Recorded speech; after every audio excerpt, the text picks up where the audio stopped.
I'm smoking a cigar. I got the windows and the sunroof open. I got Jimmy Buffett playing on the radio, right? It's 1 PM, beautiful day. And I'm driving down and I start feeling very strange. And I'm feeling kind of light, not lightheaded, but I have this sensation and I don't know how to describe it. And I start, like, almost panics me a little bit. I go, what the hell? I go, wait, I think I'm happy. Like, holy I'm happy. shit.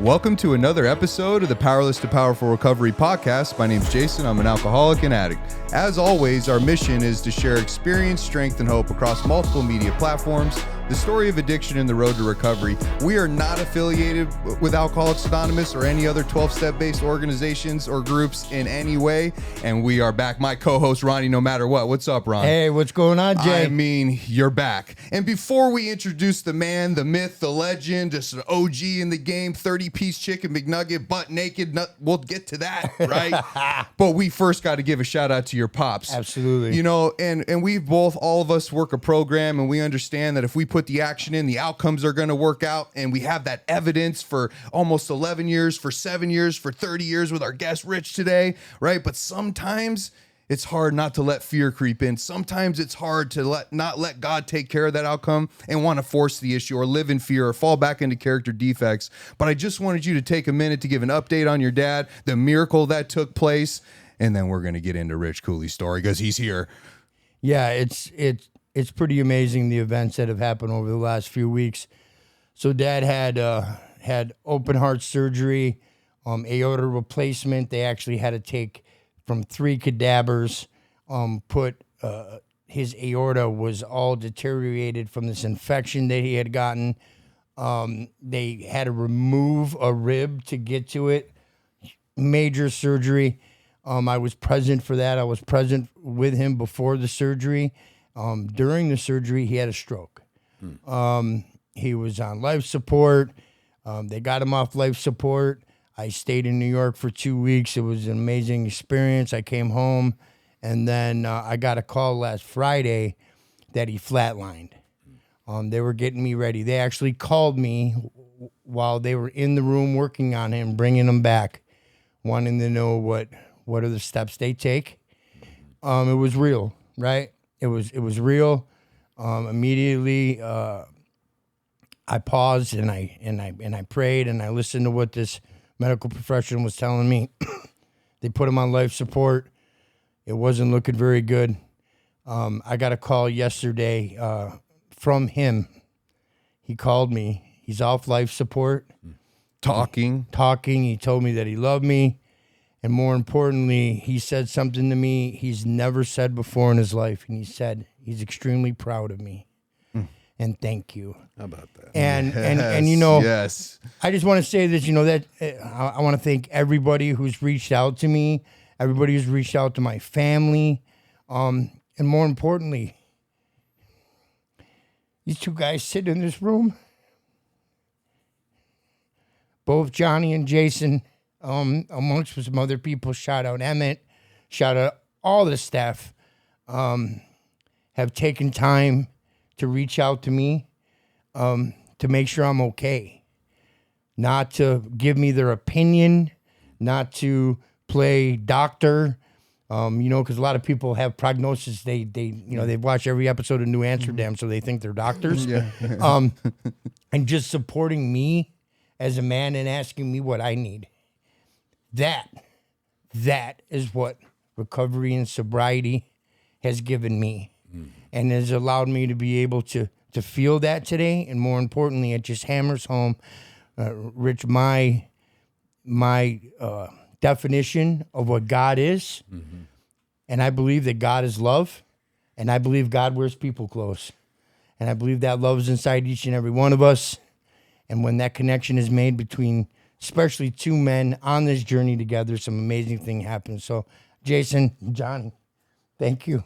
Yep, we love you. And dude, and And we had to start the episode because not only do you have, 11 years just about of evidence, and I have 7 years, No and fronts. Johnny with multiple years and all the different things. Well, we got Rich Cooley here. He's got 30 years of evidence, 30 years of experience working a program of recovery, having positive outcomes, doing his part with a servant heart. 30 years. 30 Let's years, go. Rich Cooley is here. He's a legend in the recovery game. He doesn't do this very often, but we had the ability to get him here today. Shout out Johnny Lazaro for getting him on the calendar, but this is pretty cool. So Rich, man, welcome to the show. Thanks. Good morning. Good to see you. It's Glad really to be here. Yeah, it's really good to see you. And I always like anytime I have someone on the show, I always like just for our listeners all around the world, just to kind of know how we got here. So I want to give a shout out to Tony Marinucci. It's the anniversary this month of his passing. He was like a second father, member of the Knights of the Round Table, like yourself, longtime member previously, still with the Knights. Right. But rest in peace, Tony.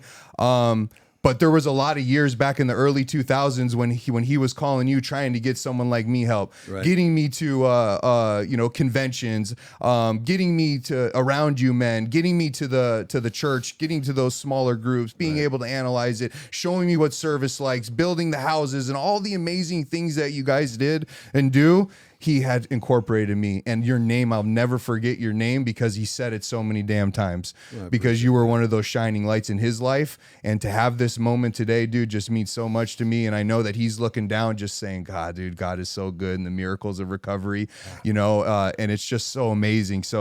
It's just an honor to have you here. Ron, why don't you just briefly share a little bit about how you know Rich? Yeah. So I know Rich probably remembers this. I'm sure, I don't know, he's probably had a lot of these moments with the guys. So Trevor Chaka is the guy, right? I was trying to get sober. I had gotten kicked out of the halfway house I was in, and Trevor moved me into his con. Yeah, I did. Yeah, misunderstanding, huh? Yeah. I was like that, yeah, I was sleeping with the girls, but anyhow, With dirty shoes. yeah, dirty shoes. Yeah. But Trevor moved me into his condo. Prior to that, I was doing some stuff with Trevor on the phone with Phoenician Solar. Right. I was slinging some angel tree investment opportunities to people, because that's what I do on the phone, right? Yeah. I'm doing that from Trevor's kitchen table. And then he was like, "Hey, you got to come with me. I need to go help Rich move some stuff. There was an office or something that you were moving out of." Right. I remember that day. And I was in 2013. Yeah. Is that right? No, 12. I think it was 2012, November 2000, something like that. Yeah, we had a bunch of chairs to move. Yeah, furniture, office furniture. This leather furniture. Yeah. And I was going through it. And Trevor was doing what he does, and that's just doing his best to be that light in my life. Right. And I remember we had this moment where, we were working and sweating and doing our thing, and we sat down in your living room, and like, you didn't judge me. You didn't point the fingers like a lot of people that I felt did back then, Just so you know, for a long time, people that know my story, I had this huge resentment against the Knights. Okay. And the resentment was simply because you guys were sober and I wasn't. You guys had a sober, happy, successful, thriving community. You guys love. had a great life and I didn't. Right. And I would nitpick and point out all the things that were a matter with all those guys in those groups. Right. And 2 years ago, I had the opportunity. Joey Landon brought me to a night's retreat. Mm-hmm. I got to go to a night's retreat, and I didn't know it, but Joey was doing one of the steps. I think it was step 12. Okay.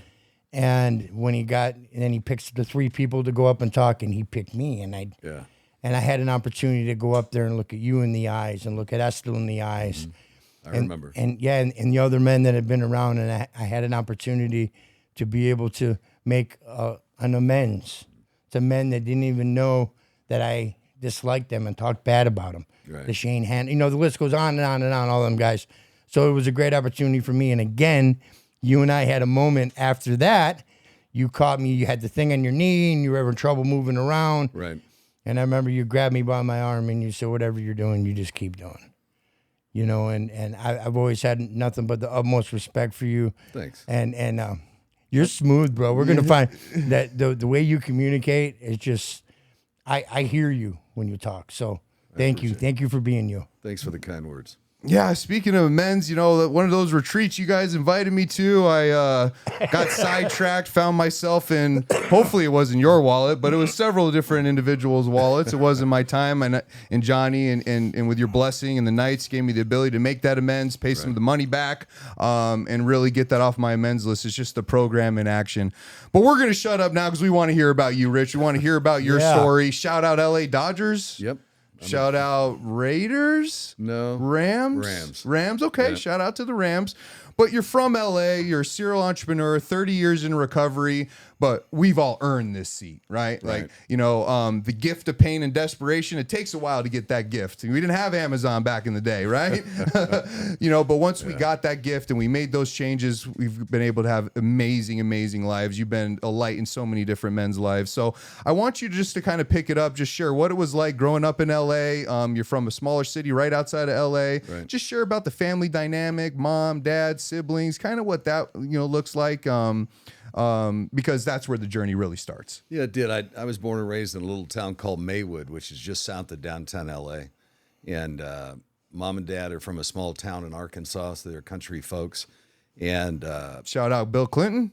Well, not too far from there. And they came out here in the late 50s. He went to work for Kaiser Aluminum. And they both had, high school education. He'd served a couple of years in the Army in the late 50s. Came out here and found out they couldn't have children. So they decided to adopt, and I was the child they adopted in 1962. And turns out he was infertile. So you know how we can take things and run with it and fuck up our life? Yeah. He decided to prove that he suddenly thought he wasn't a man. So, and this is my interpretation of it after all these years. But all I know is he was chasing everything with a skirt. Yeah.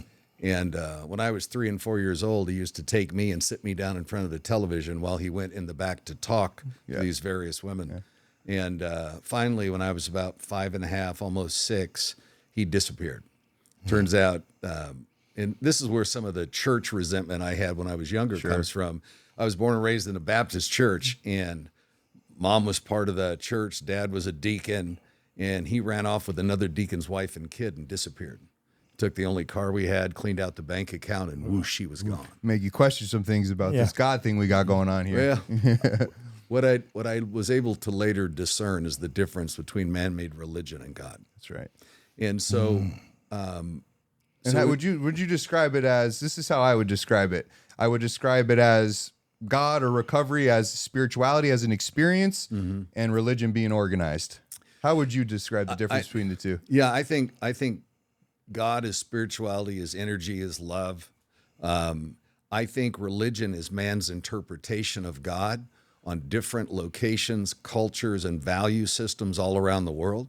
And the way I've come down on it is I think that in some measure, all religions at their core, political stuff aside, we all have the same basic value system. And the core tenet of the world's great religions are all similar, which leads me to believe this conclusion is I believe God communicates with his children in the best way they can receive his message and understand him.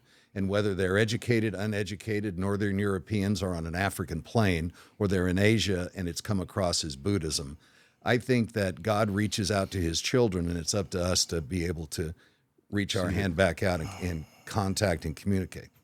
Yeah. Yes. We love that. That's what I, because that's the thing, whether it's different religions, whether it's passive recovery, whether it's CBT, DBT, motivational interviewing, smart recovery, 12-step recovery, self-help books. What I've realized, I went on this kick where I read in 2019 New Year's resolution, only one I ever kept. I read for 30 minutes every night. Yeah. And what I realized through that year is that all self-help books, just like passive recovery, same material, just different delivery. Right, different package. It's what you're receiving and how you receive it and how you're able to, because the power from the knowledge comes from the application of it. Right. So how you receive it and how you apply it. Yeah, how you internalize and it. God, we're on with the God wears people clothes. Yeah. I mean, I love, right? using that foundation of love and being able to understand that God doesn't create good people, God doesn't create bad people. He creates people out of his image, which is love. Mm-hmm. And I love what you said there, where you said it's all on how we receive it. Mm-hmm. Because Johnny could explain it one way and all three of us could receive it differently. Mm-hmm. Someone could have their aha moment, and that's why it's our responsibility. I feel it's my responsibility to make that connection with people all the time. Right. Right, on that level. Mm-hmm.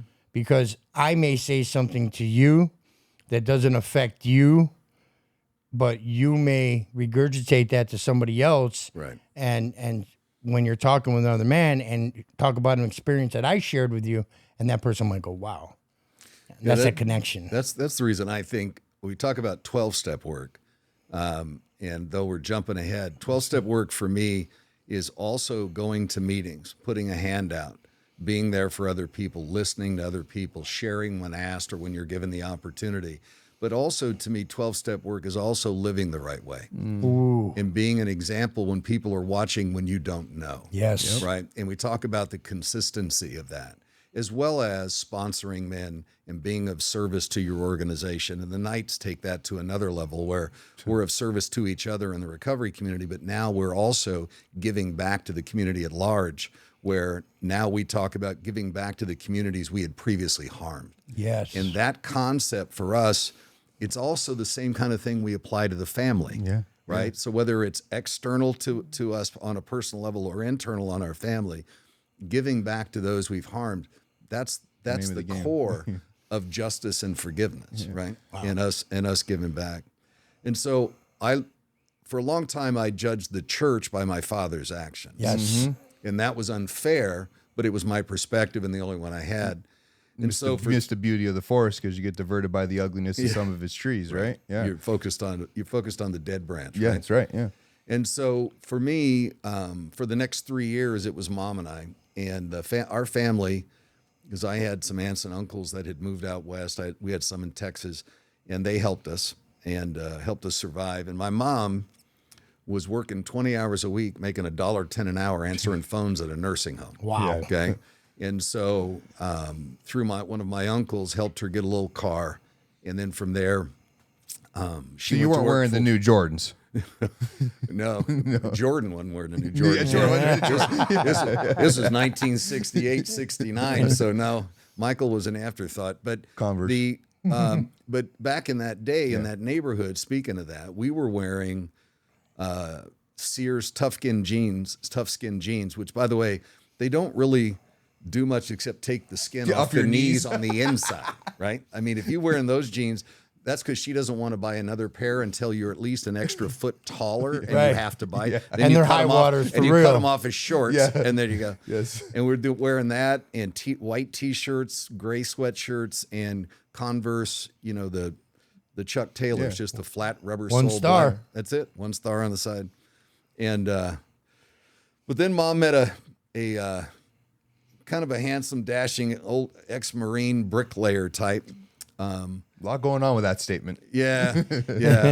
He was a piece of work. Yeah. And so it was through a mutual friend that they met. And, 1970 and 71, if you're a single woman with a 5 or 6, 7, 8-year-old child, and you don't have any real means, there wasn't that big of a safety net back then, right? And if it isn't for family, so they got married in 70-ish, and I have a brother from that union who is 8 years younger than me. His name is Lou. We call him Gordo, but shout out Gordo. Yeah, a great guy. Yeah. And so for the next handful of years until right before my 14th birthday, I watched this guy devolve down into a daily drinker, alcoholic. He had back issues. He was on pain pills, was violent, was angry, used to lay hands on Mom and me. Yeah. And so for about 6 years, I ended up missing a lot of school because I'm in the hospital or I'm getting stitched up or I'm this, that, and the other. And when she finally divorced him, I came away from that with two things. One, a high pain tolerance and a lot of fucking anger. Yeah. And I bet. So I went and started playing football in high school. And then I also went into martial arts at Chuck Norris Studios in Sherman Oaks, California. So I started martial because my thing was I'm never going to let another man lay hands on me and hurt me ever again. And then I went the rest of my adult life. Outside linebacker? No, defensive lineman. Yeah. You're really. Yeah, I'm going after people. I ain't getting hit. That's what I figured. Yeah. Okay. All right. And so I had a chip on my shoulder and that internal fear, that insecurity. So anytime somebody's coming at me, I would overreact like we all do. Yeah. But my reaction would be visceral anger, violence. And I did that for a long time. But when I ended up getting through high school, like you said, I didn't really drink. Yeah, I was playing sports and doing various things. But when I graduated high school in '79, Mom says, well, look, because back then there wasn't the financial aid stuff. Yeah. There was mom nothing. had it There or was you no either loan. had it or you had it. Family had it or you didn't. There were no loans to get. There was none of this shit. And she said, I've saved up enough money, which was about $600 for one semester at Long Beach State because I've been accepted there. And she said, or I'll give you the money, you can join the military. How much money? And I went, yeah. And I went, well, and in '79, $600 was nothing to sneeze at. I was working for $2.60 an hour washing dishes, right? And so I said, I want to go to school. So I went to Long Beach State, and my first week there, I realized I don't fit in because where I grew up, in the movie Grease, they got the concrete river that's now, it's called the LA River. Yeah. It's not a river, it's a little runoff, right? But we used to play in that with our bikes, and that's where I grew up. So suddenly I go to Long Beach State, and I've got a beat up old little Toyota that a family friend had given me so I'd have some transportation. And I come pulling up in the jalopy, and I'm looking around, and I'm wearing Levi's. I just had his vision. You remember that movie Uncle Buck? Yeah. You remember that movie Uncle Buck? Yeah. That's what Yeah. So I come pulling in to the parking lot at Long Beach State, and I'm wearing Chuck Taylor straight leg Levi's, a T-shirt, and a gray sweatshirt. Right. That's what you know. Right. That's all I know. And I'd been given this plastic briefcase thing by my mom's boss as a high school graduation present. And I get out there and I start looking around, and I'm like, what in the fuck is all of this? Because I'm looking around, and there are guys running around with pink shirts with little green alligators on them. They got purple leather shoes with like coins in them and belts, and these light, khaki kind of pants, and the collars are popped up, and they're wearing sunglasses I've never seen in my life except on television, right? And I'm looking around going, where in the fuck am I? Because I'm looking around. Nobody dresses like that in my neighborhood. You come down my neighborhood, you won't make it a block. Yeah. Sure. Matter of fact, you're welcome to come. As a matter of but fact. you won't leave with what you brought. And so I'm looking around, and I see these cars pull up. I didn't know anybody had a BMW, right? Or a Porsche, or a this or a that. In my neighborhood, it was all Fords, a couple of Chevys. That's about it, right? And I thought, I don't belong here. And I hadn't felt like I belonged in a long time. And my second day on campus, I'm like, I'm going to stick it out, see where this takes us. And a guy comes by, I go by this table, a guy hands me a flyer, and it says, fraternity party, it's a rush party. You want to come to a party? And I'm thinking, Yeah. I got nothing else to do, Yeah, right? sounds good. And I went, okay. So I show up to the party that night, and I'm dressed just like I mentioned, and I walk in, and there's a couple of guys dressed like me. You're like, okay. And I'm like, couple. All right. My Now, people. there's a whole bunch of guys with purple shirts and collars pop, but for the most part, I'm looking for, is there anybody like me? And I see a few. And because my birthday falls in September, and I'd skipped a grade in school, which is a long story, I graduated high school at 16. So the first few weeks in college, I'm 16. So I walk in, and the guy's got a tray. He's walking around with some beers, and he goes, you want a beer? And I go, dude, I'm 16. He goes, does that mean you want two? Yeah. And I'm like, yes, I do. I don't even like beer, but I'm going to fit in. I want to be a part of it. So I started into drinking, and I'm like, this shit is terrible. Yeah. It's amazing. Within 90 days, that attitude snapped. I couldn't wait for the taste of that. Yeah. And that's where it started for me. And after my first year, I had moved in the fraternity house. I'm drinking, chasing girls, not going to class, and I made the dean's list. By that I mean the probation list. Yeah. Because I had a probation. No, you I had did. a 1.8 GPA. Oh. And he goes, in the letter said, if I don't, I have 1 semester to bring it up in the spring, and if I don't, I'm going to be removed. Basically kicked out of college. So I said, okay, I guess I got to drink and go to class. So I did that in the second semester. And then I met a guy on campus because now I'm paying for my school. Mom paid for the first semester. I'm paying for the second. And I'm working 30, 40 hours a week, just making just enough to get by and do all that. And I see these recruiters on campus, Army, Navy, Marines, Air Force. And I don't, I was interested in maybe being a Marine officer, but they don't guarantee you that. You could end up as a Navy officer on a tin can in sight. Yeah. And I'm like, no. Not shooting the dice on this one. Yeah. I'm a city kid. I'm not doing that. And so I went up to the Army guy, and they offered to pay for my school in exchange for the years, and I did that. And thankfully, I took them up on that, and they Thank you paid for my your school. too. Thanks. A lot of respect for everyone in the military. Yeah. They paid for my school in December of '82 under the early commissioning program, because this was when I went to basic. Vietnam was only 5 years ended. Right, it ended in it's a crazy '75. time. So I'm in the reserves, as a cadet, and I'm working with all these guys, and most of them are bona fide Vietnam combat Been vets. through some right? things. Yeah. Yeah, and so I get commissioned in '82, and now I'm an officer in a unit, and I'm supposed to be commanding men, and these guys have kids my age, because Yeah. I'm 20 years old, Yeah. and a lot of these guys are in their mid 40s, and with Vietnam. CIB, combat infantryman badge hanging off and all this kind of stuff. I learned a lot from those guys. Yeah. I also learned how to drink, not like a gentleman, but hard. Yeah. Yeah. So I got some Marine stories from my brother. My brother's a Marine. I've heard some of the stories. Luckily he got 4 or 5 DUIs in all different states.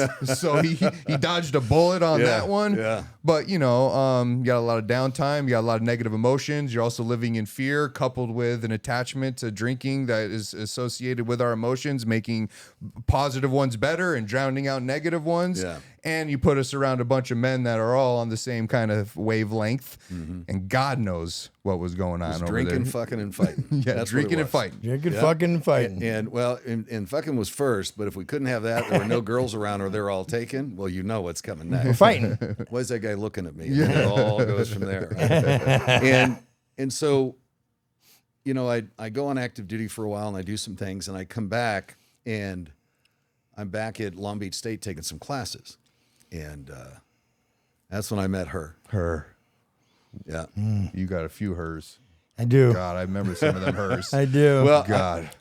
I mean, up until that point, I'd only had one other. That was my high school sweetheart. Yeah. And but I met her, and we kind of had a whirlwind, and got engaged after 6 months, because that's healthy when you're Yeah. 24. Yeah. And so I ended up, had a fight, called off the wedding, and then she said, "I'm late." And I'm like, "For what?" For what? She goes, "You're not getting it." Do we have reservations Yeah. somewhere tonight? I don't know. She was like, "I missed my period," and I'm like, "Oh," and went and got a test, and she was pregnant. Now, we had set a wedding date. This was in February. We'd set a wedding date for April, but we were about to call it off, and so we huddled up and said, "I guess we're not doing that," and so we got married. Yeah. And I was 24 years old. My son was born, in November. She comes from a very Catholic, very strict Colombian family, though she was born and raised in SoCal. Mom and dad are first generation. And so 7 months after the wedding, my son's born. To this day, we've never talked about the miracle child that only took 7 months to make. Because obviously she got pregnant on our wedding night. Yes, that's right. Yes, Follow that's me? right. Yeah. Okay? I'm Catholic. 'Cause Trust denial me. just ain't a fucking river in Egypt. We're not talking about this. Yeah. And to this Yes. day, we've never talked about it. Yeah. Right? I You just totally, went, "Look, totally get that. who knew? He's fully grown, premature, 2 months. It's shocking. It's a miracle, right?" And my son and I laugh about it now. He goes, "Yeah, they never talk about that at all." Prison I go, math. They're not going to. Yeah. And the reason is, if we don't discuss it, we don't have to deal with it. Ooh. So And you've guess had what? examples of that for your whole life. up Early to this on, point. yeah, because I'm really comfortable with that. Yeah, good. Yeah, it's it's unhealthy as hell, but I'm comfortable doing that, right? So, but I started drinking and raising hell more, right? And I was never really a big drug guy. If I got hammered, there might be some coke involved with some partying and all this kind of stuff, but at a certain point just made me paranoid. And being a soldier with a lot of guns, that's a bad idea. And so, but for me, it was, started with booze, ended with booze in my world. And here's the thing, though. I didn't know how to be a father. I didn't, because even when we got married, I was running around, raising hell with the boys and acting like I'm still 21 in school, and I'm supposed to be coming home to my wife, and I didn't know how to do that. Yeah. And then when my son was born later, and that was 7 months later, I didn't know how to be a father because I didn't have an example of one. Ooh. And I had no idea what the fuck I was doing. That's right. And so what I started doing was basically detaching. So I'd go to the bar till 2 a.m, get up, and then it's 6:37, go, and I'm not there. And I was an absentee husband, father. Don't feel, don't care. I had to numb it out because I didn't, and I had no conscious thought of that. After about a year and a half of marriage, she goes, you need to stop drinking. And she said, because you're ruining your health, but you're ruining our relationship. And she goes, otherwise, I'm going to leave you.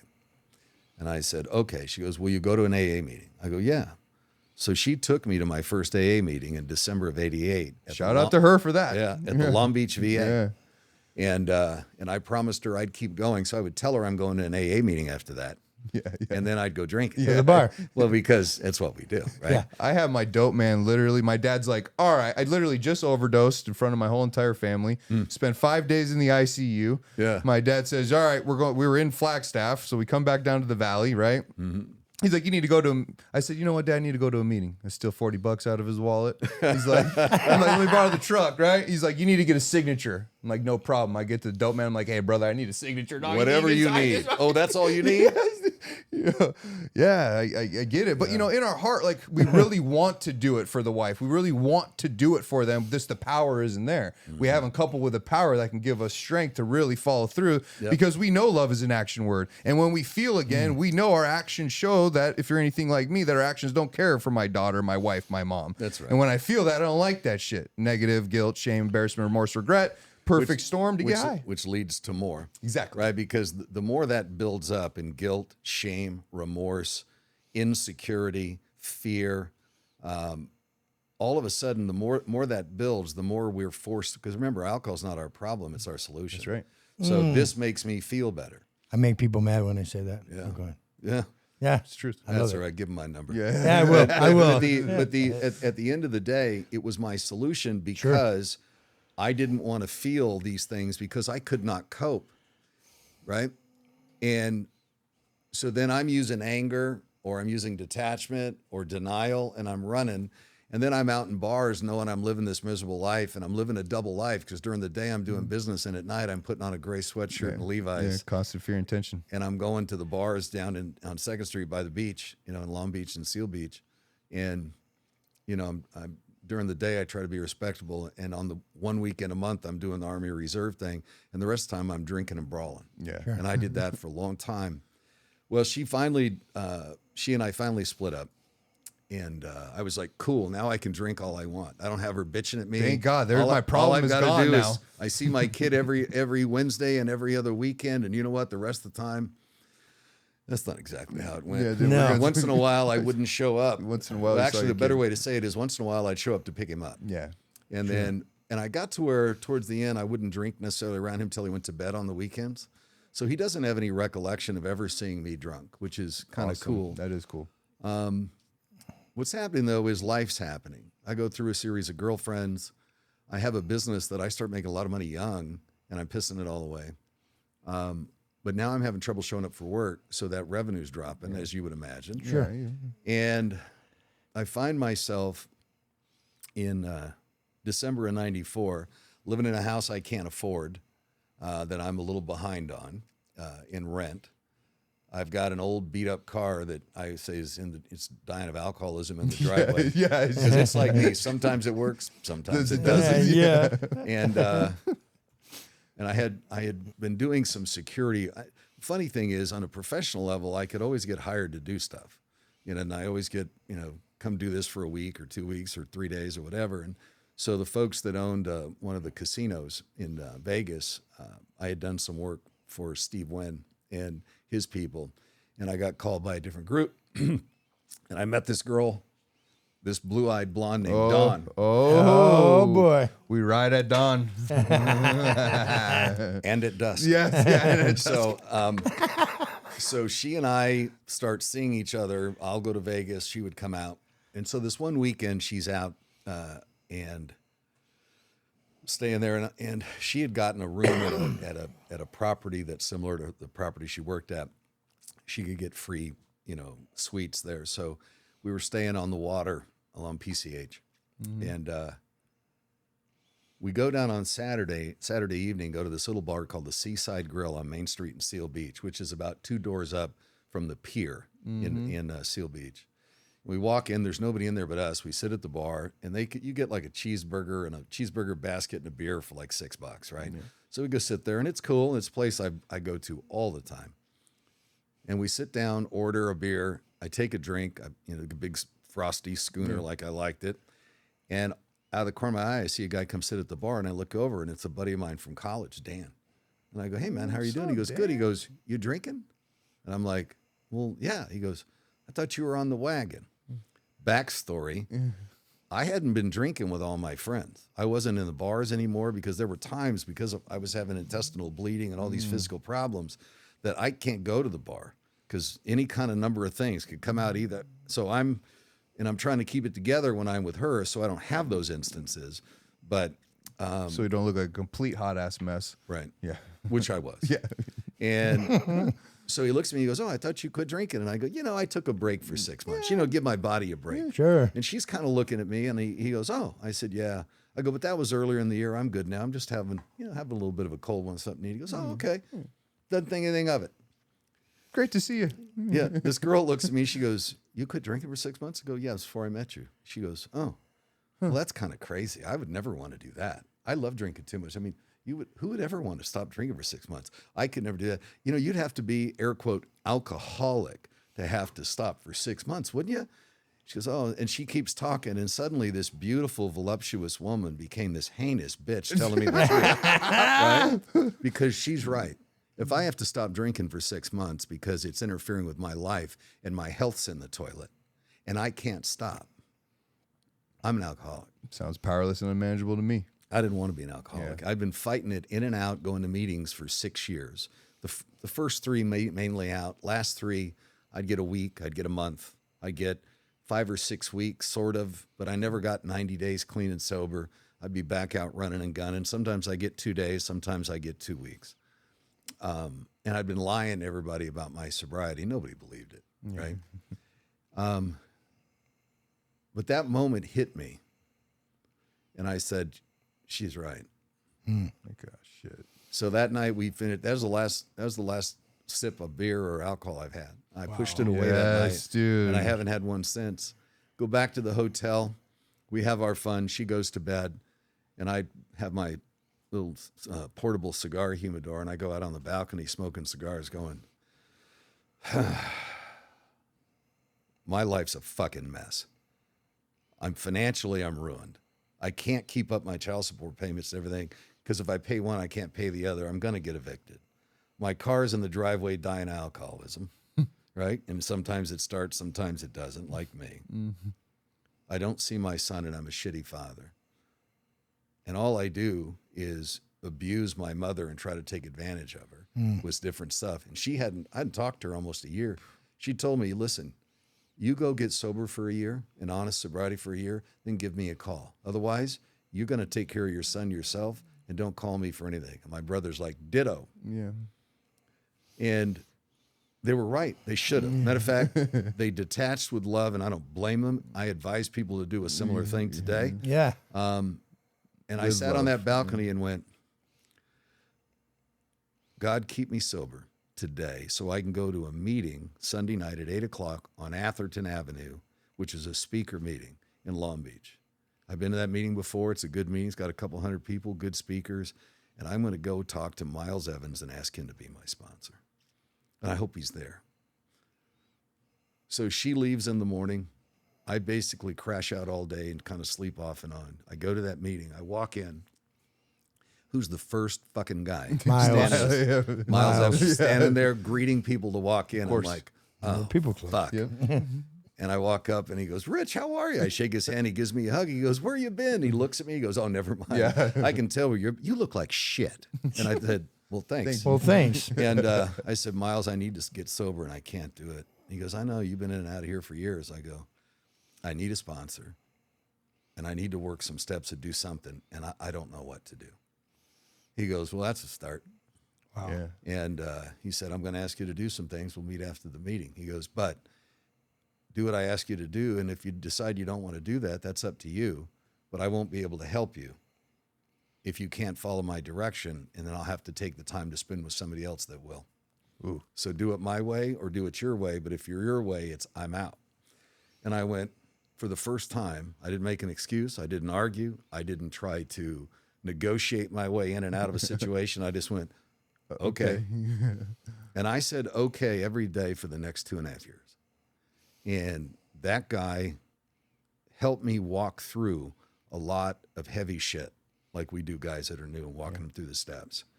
And that guy knew what he was talking about because at that time, he had a decade sober and he was drunk driving and killed a guy that was walking across the street. Mm. And that's what he went to jail for a while and was sober there and then came out. And he said, you talk about making amends. He goes, that's an amends I can never make. And so when I started talking about how I didn't want to make an amends, he'd be like, shut the fuck up. Yeah. Right? Yeah. And so those men, there was a bunch of old timers in that Long Beach Marina Pacifica group. One guy was a guy named Frank Honeycutt, who's since passed. He was 77. And he had 33 years of sobriety. I remember it because I thought 44, 77, it's just symmetrical, right? And he told me stories about meeting Bill Wilson in Los Angeles at the International Convention in the 60s. Wow. And stories about all the old guys that he met and about how he got sober and very kind. Those people, when I didn't have money, took me to lunch. They, every time I came in and out, they'd go, Rich, good to see you. Come over here. Yeah. You want a coffee? And they would bring me When I see people coming in and out, my message to them is, don't give up. Yeah. Failure's not permanent, and it's only a temporary failure. Had those guys judged me, I wouldn't be here today. No, that's right. And I miss those guys. Yeah. Yeah. Yeah. And that's exactly... I know Jason, myself, and Johnny, I know that's exactly how we feel about you. Yep. The way, how emotional you are thinking about those men and how they impacted your life and played their role and taught you how to be a man. Right. Because you never had those examples to be a father, to be a good business owner, to be a good husband, boyfriend, whatever it may be. Yeah. And how much that means to you. And that's how we all feel, right? And the Rich Cooleys and the Tony Marinucci's and the lists go on and on and on, right? That it's just amazing what I've heard so far is how God showed up in people in your story, and it's undeniable. The people that gave you the messages that get you to where you needed to be. Yeah, so awesome. Yeah, it makes me think about there's shout out to Pepe and Bill and Big Tom, and these are some of the guys in Florence Complex where I got sober, man. That came Christmas Eve, Christmas Day, New Year's Eve, New Year's Day. Drove an hour each way to open that damn door for us, and I will, dude. The amount of gratitude I have for those men in my heart is amazing. That's why we have service commitments at Crossroads. That's why I'm there every weekend doing big book studies, 6 a.m. sponsoring men. Because desert, the job, that's the job, and it's our heart and it's our passion, and we love that. Right. But that's not my recovery, right? Two different things, but I'm responsible because I feel that same way in my heart when you share about those men who took that time for you when you needed that example of hope and that guidance. Yeah, they saved my life. Yeah. AA and those men and God saved my life. The interesting thing about the God concept, I didn't have an issue with the concept of God. I had an issue with organized religion because of my experience with my dad running off I thought it was hypocrisy. what I realized is, the actions of a few don't really dictate the hearts and the lives of everyone. And so I was taking a snapshot and then judging, which we do. Yeah. Right. And that's the easy, lazy way out. And so I didn't have a problem with concept with God. The problem is I only use God as a spiritual 911 operator when I'm in deep shit, help me here and I promise I'll do ... On fill in the speed blank, dial. right? And I'd be like, but then when everything's good, I'm like going, who? Right? I wasn't paying any attention. But going to those meetings, I went to a 7 a.m. meeting that Miles went to, and I would go once in a while, but now I went every day, Monday through Saturday, 7 to 8 a.m. at the Marina Pacifica group. And they opened the meeting with the 3rd-step prayer. They closed the meeting with a 7-step prayer, and then gather up and do the Lord's Prayer. And they taught me how to pray and helped me with the connection and understand what the prayer, what I'm actually asking for or what I'm actually promising. Oh my God. Thank you, Rich. Someone, listen, because steps 1, 2, and 3 have face value. Anybody that's in a meeting is going to tell you it's the foundation of the program. Then I say, well, the power from the knowledge comes from the application. How are you applying steps 1, 2, and 3? And they go, right. And at face value, it's 2 conclusions and a decision. Yep, back in treatment. Step 1, mom's bringing smoke. She's mad. Now Jason wants me to believe in this power. It's going to restore me to sanity. Cool, I believe. He just asked me if I believed in Jesus. I said yes. We didn't even read we agnostics. Right. We don't even know what it even means. Now I'm going to decide to turn my will and my life over to this power. Cool, Jay, I decided. Now I'm on step 4, and I'm wondering why I relapse. I don't have the connection to a power. I don't have the courage, the honesty, the hope, the faith. I haven't established a 50-50 relationship. I don't know what my action steps and God's will are. That just turn out to be, no matter what damn conception of a higher power, the application is the very same. Right. No matter what. Right. It does not matter. That's right. So once you establish that, and then you make that commitment to not react to life anymore, but to respond accordingly. When you fail, you correct it. The consistency will create the psychic change. Now we got something to work with. Now you're on the beginning. You're on the beginning. So my sponsor told me, he goes, do you have any problem with the concept of God? I go, no, he may have a problem with me, but I don't have a problem with him. And he said, listen, you can have any concept of God you want, as long as you're 100% certain it's not you. Ooh, I love And that. I You went, well, if I'm God, we're all fucked. Yeah. Right. And that was the beginning for me, right? And the way I see the steps and the way I take my guys through it, when I moved to Phoenix in 1998, 97, I was here from 97, 98, and I met Brian Ong and the Knights group, and I'll get into that in a second, but I went back through the steps again. But what I remember from Miles taking me through the steps was the first 3 is like, you need to do an honest assessment, and then you're going to be able to see what your next move is, and then you commit to it. Yeah. You're fucked. God can help you, and you're going to make a decision to do something about it, turn your will over. And this is what then it looks like. And 4 through 9 is we're going to get to work, and we're going to be honest, and we're going to do a deep dive. And then once we get through all that and you've made your amends, we're going to go to 10, 11, and 12 to go, well, it answers the question, then what? I was fucked. I made a decision to change. I did all this stuff to change. Well, now what the fuck do I do with it? What you do with it is 1, grow the fuck up. 2 is learn how to be a good man. We're not bad people getting good, but then at a certain level of maturity, you need to be a good man. That also includes kindness and love. That means of service. It means having boundaries and knowing your self-worth. There's a lot of things that make up being a good man. And I always say AA should also stand for Assholes Anonymous, because I was an asshole a lot, right? Selfish, self-centered, a whole bunch of bad behavior, justified it to the nth degree, didn't give a fuck about anybody else. And when I suddenly stopped and had the realization, all of a sudden now I realized at the end of my first year of sobriety, I'm driving down PCH. It's like 3 weeks after I got my 1-year chip. I hadn't thought about drinking. Didn't want to drink or use. I'm not doing sketchy shit.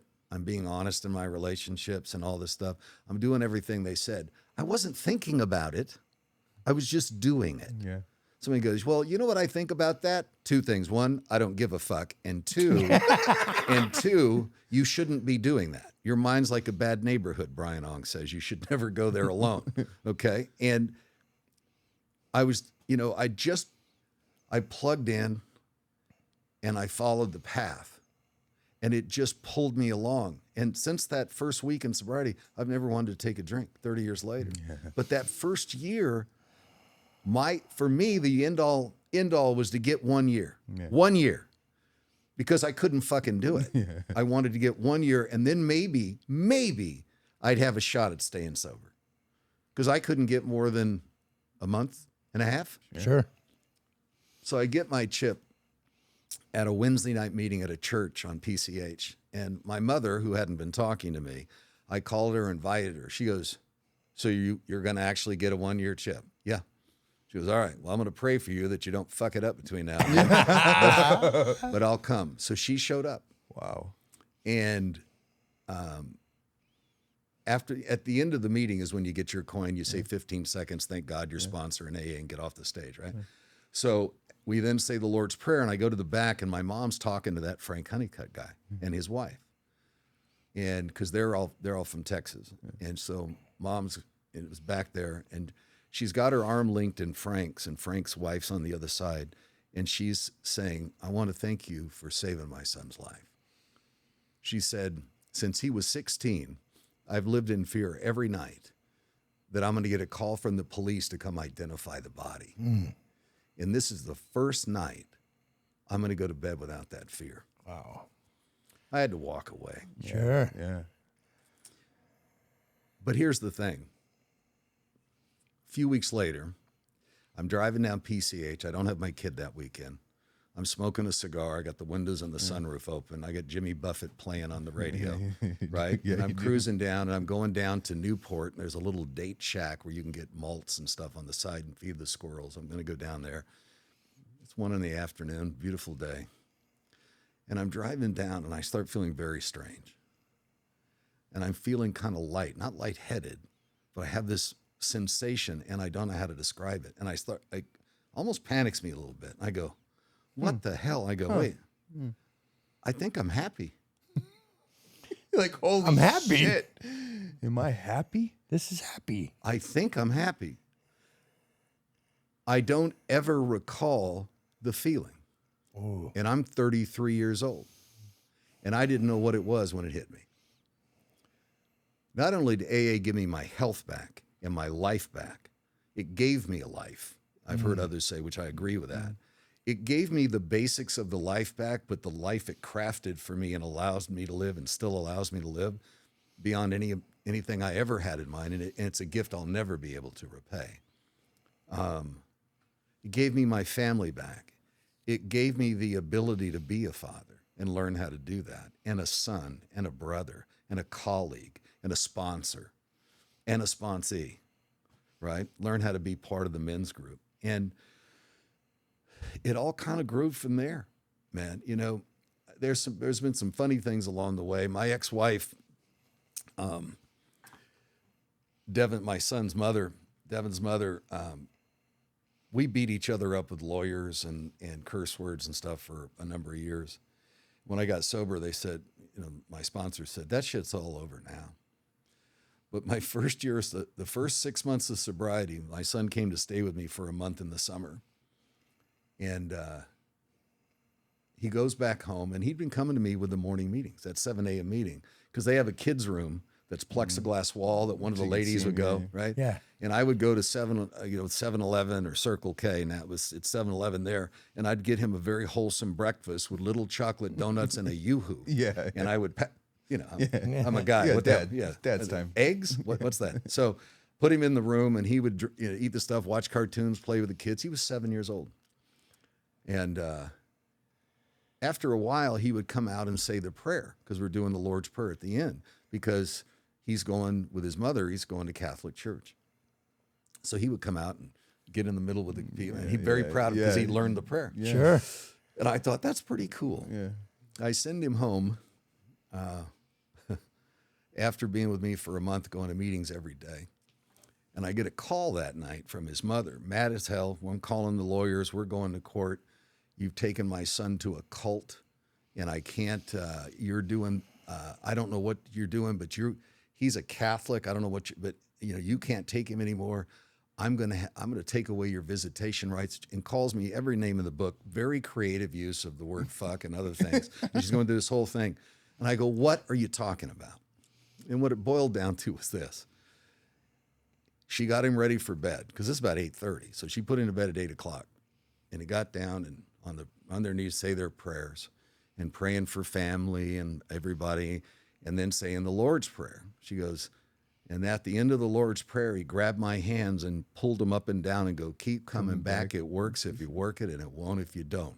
And that shit, I don't know what that is, but I'm not, I started laughing because that's what we do in the circle. Yeah. Nowadays, they go stay. But back then, it was keep coming back. It works if you work it, and it won't if you don't. I burst out laughing. She goes, this is not funny. I go, you call your lawyer and you tell him that story. Yeah. And then let me know what happens. She never called you back. You never got a call back on that one? Yeah. But here's the thing. I moved here to Long Beach for a job in 97. And Miles, my sponsor in Long Beach, said when you get to Phoenix, you need to go get a home group. You need to find another sponsor you're going to see every week. And you're going to need to get busy. I'll be your sponsor till then, but go do it. So I get to town over the weekend, and on a Tuesday or Wednesday, I go to, I think it was called the Saguaro Club or the Cactus Club or something, but this is almost 30 years ago. Yeah. And I go to this 6 o'clock meeting. And I go in and I sit down, and they have like a 20-minute speaker, and then it's a ticket meeting. Mm-hmm. And there's this little Chinese guy that goes to the front and goes, hi, my name's Brian Ong, and I'm an alcoholic. And he goes into this pitch, and I'm riveted. I just listen, and I go, I think I just found a sponsor. Yeah. Because the stuff he's talking about, the feelings, the problems, the lack of power, the solution, all of that, I'm like, I get that. I can relate to that guy. So after the meeting, I go up to him and I go, Brian, my name is Rich Cooley. I'm from Long Beach, and I've been sober 2 years, and I need a sponsor. Just moved here this week. He looks and he goes, yeah, okay. He pulls out a card. He writes something down on it. He hands it to me. He goes, meet me there tomorrow night, 6 o'clock. And I go, okay. And I went to say something. He'd turned and walked away. He's already gone. Yeah. And I'm like, fucker. Yeah. I show up the next night. He does the same thing with a card, different thing. I'm like, okay, I'll give him one more chance, right? Yeah, give him one more shot to sponsor me. Yeah, one more, because it ought to be a privilege, right? So I show up the next night, and he's there, and he goes, hey, Mr. 2 years of sobriety, must really want a sponsor. I go, well, yeah. He goes, okay, we'll have coffee afterwards. And I got to know him, and I got to know his wife and his family. And he said, hey, on Thursday nights, I have a sponsee group that, the guys that I sponsor and some of their guys, we get together, and we talk about how our week was and how the principles of AA apply to it. And then at the end of it, we give a little feedback to the guy, especially the newer guys, if they're going to do something stupid or we think they're on the right track or they need some encouragement. I go, okay. He goes, so it meets at different guys' houses. I'll let you know every week where it's going to be, and I expect you to be there. Okay. That's the Knights of the Round Table. Yeah. In my first meeting, there were 8 or 9 of us. It was me and Brian, Gary W., and a few other guys. And the only guys left are me and Gary. Yeah. And that's how the night started. Now there's 7 chapters. There's hundreds of men that meet weekly doing it in 7 different locations around the country, and it's continuing to grow. But it started that night sitting there having a cup of coffee at Paul J's house, having a cup, and then watch this fellowship grow up around us. Brian took me back through the steps, and his impact on AA in Phoenix can't be understated. Mm-mm. Not just me, but there are literally hundreds of people and thousands of people's lives he touched. He became my sponsor for the 11 years until he died. Became my best friend. We traveled together, did a lot of stuff.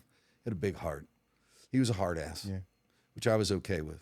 It's kind of like he'd tell somebody something straight to their face that they're fucked up or whatever else, and the guy he'd get all upset about it. I'd go, Brian, you just gave that guy resentment. He goes, good. I can use all the prayers I can get. And then he'd walk away. And I'd be like, somebody's going to kick his ass. I asked him one time, aren't you worried about one of these guys kicking your ass? He goes, why am I worried? You're here. Yeah. Okay. All right. Now I know my job. Thank you. But the nights, we call ourselves the accountability group. And that means we're accountable to each other. And now on our Thursday night meeting in Central Phoenix, there's 18 small groups with an average of a dozen or more men per small group. And we still sit in a circle and we talk about our week and how the principles they apply to it, and we do feedback. The thing that's grown over time, though, is this, that we were asked to do certain community service or charitable actions or, programs if we had the time or the people to do it, like Thanksgiving meals for lower income families, and that same family bringing them Christmas presents. Yeah. We were asked to build a small home for a family in Rocky Point through Amore Ministries, in which we've been doing every year for 25 years. Yep. We're doing a lot of outreach on the street and taking bottled water and clothing and all of that, and also offering to take people to detox. And that's our community outreach. We do 25 different H&I meetings a week now, just out of our Phoenix group. And so Brian's whole thing is God is love and love is service. And so to show other men love is to be of service. And that's his legacy. Yeah. When he died, we had his service at Scottsdale Bible Church. And there was about 1,500 people there, and it was standing room only. There were everywhere lined up. Testament to his heart. And think about it. He got sober in 1989, and he died in 2008. He had been sober just shy of 19 years, right? And the amount of impact he had and continues to have through his legacy today in the nights and the sponsorship group is something else. His father asked me, I was sitting next to his mom and dad, and his father asked me when he's looking around the church, he's like, Rich, who are all these people? I said, Mr. Ong, half these people are the men Brian helped get sober and change their lives. The other half are the families that benefited. Ooh. And that's the program. Yeah. And that's the power, and that's God, and that's that experience. When we get to connect together and experience that and continue to live through that and pass it on to others, it's the bright spot of our lives. Exactly, it still is today, and we get to honor and respect these men that paved the way for us, that still have our heart where it is today because of the impact. Yeah,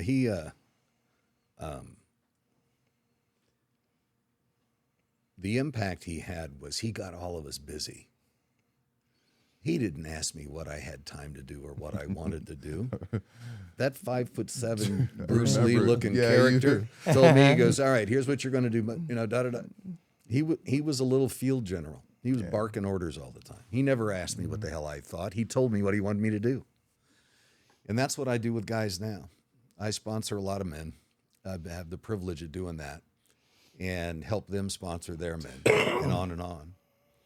In 30 years in, somebody asked me, he said, how do you get 30 years sobriety? I'm like, trust God, don't drink, go to meetings, and don't die. That's helpful. Yeah.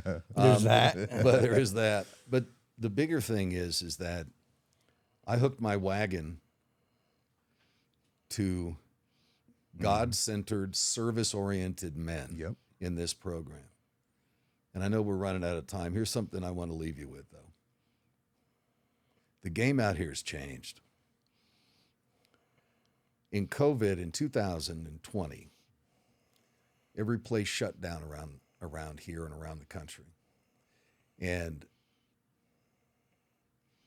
we had people relapsing and dying everywhere. Yeah. And that's when I basically put the call out to my guys, and Estelle Wallace, who said, hey, why don't we have a meeting at my place? We're going to do a Tuesday night stag meeting. And then it's like, well, we should do the nights there too. And we did. Because I just gotten off the phone with a guy whose roommate just died on the toilet of a fentanyl overdose and they're getting ready to remove the body, and he was a fucking mess. And that was happening a lot. Fentanyl in the last 5 years has changed the face of recovery, because we used to say, well, if you're not done, go on out and experiment a little more, and when you're ready, come back. Tell me how it works. Try a couple drinks, try to stop abruptly. It won't take you long. 3 months ago, we buried the 20-year-old son of a guy named John Z that has been in and out of this program for a long time. And on a Thursday before New Year's Eve, I had a cigar with that kid, and he was back in one more time. 72 hours later, he died in his car, and they found him 3 days later after New Year's, right? We are losing an entire fucking generation to fentanyl and drugs. And it's not a fucking game. Mm-hmm. And when they ask, well, what are you doing? I'm doing everything I can. And I hope that God will show me what else I can do and do more. When I get up and talk at meetings now, I ask guys, have you been sober 6 months or a year? What are you doing for the next man? What are you doing to help somebody understand a connection with God and get sober and have a good life and repair their relationships and walk these steps? What are you doing? Because I got a flash. We will never be able to repay the gift we've been given, but we're going to die fucking trying. That's right. And not only paying it back, but paying it forward. What are you doing? Because at the end of the day, whether we think so or not, and if we can pull our head out of our selfish lives for a minute, we fucking owe. Big. And when I see guys skating along going, no, I don't really have time to go to a meeting and all that, I just stop them and go, hey, remember all the time I took with you? Yeah. Remember all the time I came and sat with you and I'm on the phone and doing all that stuff? I could have been doing a lot of things, but I wasn't. I was there with you, just like the guy did with me. And if you're not doing that, right, you're being a selfish prick. There's guys that are dying in their cars, on toilets, at a fucking bus stop. What are you doing to help, right? That's 12-step work. But it isn't when it's convenient. It's on church, jail meetings on Christmas Eve and New Year's, right? It's doing all this shit. Brian did a Saturday jail meeting. His entire length of his sobriety. Paul Jake gave it to him, and he kept that commitment till the day he died. There's a lot to do. That's what I've learned. At the church that the Knights meet at on Thursday nights in Central Phoenix, when you walk out of the main meeting room and you go down the steps out into the parking area, there's a sign over the door as you walk out. It says, they need us out there. They really do. Yeah, they need us. Nothing can be more true than that today. Wow. It's been a true honor, man, to have you on today, Rich. And this is probably the podcast that we've done in all 75 episodes that we've done the least amount of talking, because we needed to hear that today. Thanks. And you've been carrying this message, and you've been that visual proof for so many. It's empowering. It's got me motivated, and it's got me wanting to move my feet a little bit quicker, because you're right. The face of recovery has changed. Every 4 minutes, someone's dying from a fentanyl overdose. We've lost. Right. So we totally understand. So if you or anyone listening to this podcast has a loved one who's suffering from mental health, substance abuse, needs to just be listened to, needs to be heard, doesn't matter financial situation, who your insurance, where you live, we don't care about any of that. What we care about is that you pick up that phone and you call, and you allow us to find the best situation so you can feel heard, valued, supported, and loved until you can love yourself. You can find Desert Recovery Centers on our website, desertrecoverycenters.com, all the Instagrams, all the Facebooks, all the things. Ronnie, no matter what, Jason and Sarah, doesn't matter. Reach out to us. If Rich can do it for 30 years and Ron can come up on 11 and I can do it for 7 and Johnny with his 3, and we have a tree of the many men that we paid this thing forward who are now paying it forward, don't miss the beauty of the forest, because you get diverted by the ugliness. Some of this trees, you mattered in your value. Rich, dude, it's been an honor and pleasure to have you here today, and just really appreciate that time and that message today. So thank you for everything today.